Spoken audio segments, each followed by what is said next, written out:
दिनैहाय जोङो media press मिट लानायानो जाहैबाय थांनाय सरकारा 2024 मायथाइयाव आरो 2025 मोननै एडभार्टाइजमेन्ट होनानै साख्रि माबादोंमोन दिहुनदोंमोन। बे साख्रि दिहुननायाव एग्जामाबो जानानै थांबाय थार्ड ग्रेडनि, नाथाय दिनैसिमबो रिजाल्टखौ होनो हायाखै। अलरेडि ग्रेजुवेट लेभेलनि रिजाल्टआ ओंखारखाबाय, नाथाय ओइचएस लेभेलनि रिजाल्टआ दासिमबो ओंखाराखै। ग्रेजुवेट लेभेलनिया बाइबा टेस्ट लाबावनांगौ दङ, नाथाय बेखौ दिनैसिमबो CSPआ जेबो नटिफाइड खालामाखै जोंनो, जायनि जाहोनाव जों दिनै प्रेस मिट लानो गोनां जादों।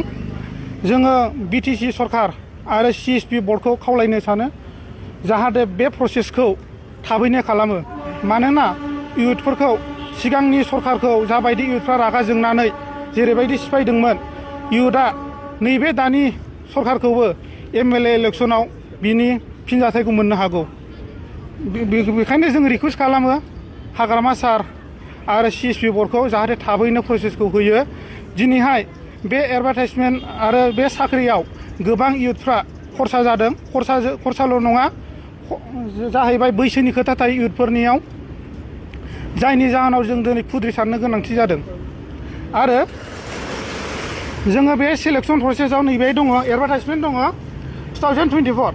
बे 2024आव गासै 15टा डिपार्टमेन्ट दंमोन। बे 15टा डिपार्टमेन्टआव जोङो एक्सट्रा IPO दाननो गोनां जादों। बे अफलाइन 2024 जायनि जाहोनाव जोङो IPOखौ गुवाहाटि धुबुरी गोजान जायगायाव लायनो गोनां जादों। फाइनान्सियेल प्रब्लेम आरो जोंनि टाइमनिबो खोथा थायो बेवहाय, मानोना इयुथनि बैसोआ नेबाय थाया। जेब्ला इयुथआ रागा जोङो खुद्रि सारो अब्ला भायलेन्स रुप लायो। जाहाथे बे सरकारा जाहाथे थाबैनो बे प्रसेसखौ खालामना होयो, आं बेखौ गुरै खावलायनो थाबाय। आरो बेजोंनो 2025 बे 2025आव आरोबाव एप्लाइ जाबावदों।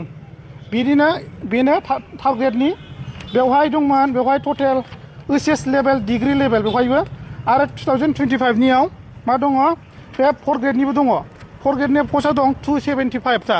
फोर्थ ग्रेडना अलरेडि बाइबा जानानै थांबाय, बिसिना प्रसेसानो बाइबाल'खा। नाथाय बे बाइबानि रिजाल्टखौ दिनैसिमबो होनो हायाखै। CSP बर्ड गोदान दानायाबो 2 मान्थआनो जाबाय, नाथाय दिनैसिमबो जेबो नटिफाइड होनो हायाखै। आं सानो बे प्रसेसखौ जाहाथे थाबैनो खालामो।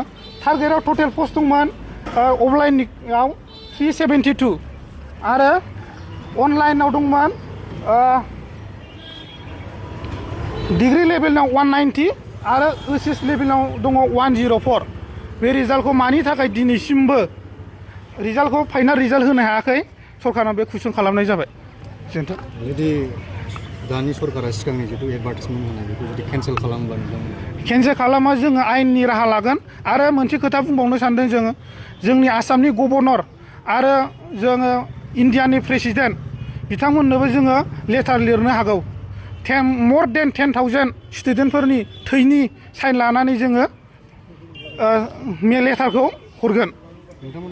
रिटेन एग्जामाव पास जानांगौ। जोङो थार्ड ग्रेडनि डिग्रीनिया अलरेडि रिजाल्ट ओंखारखाबाय होनना खोन्थाखादों आं, बेवहाय जों पास जानानै दङ। आरो OCSनि रिजाल्टखौबो थाबैनो डिक्लेयार खालामनांगौ। आरो फोर्थ ग्रेडनि सरकार सोलायबानो देन सेलेक्सन प्रसेसखौ केन्सेल खालामनांगौ बे नङा। जोंहा सरकारजों जेबो लोब्बा गैया। जोंहा जाहैबाय इयुथआ जाबाय जोंनो साख्रि नांगौ। आरो बे बर्डआ मोनसे इन्डिपेन्डेन्स बर्ड, जायनि जाहोनाव बिसोरो सरकारजों जेबो लोब्बा लानो नाङा। केन्डिडेटफ्रा एप्लाइ खालामग्रा more than 50,000 जानो हागौ, लाखसानो थांनो हागौ, बेखौथ' जों मिथिला, जायखिया बुरजायानो।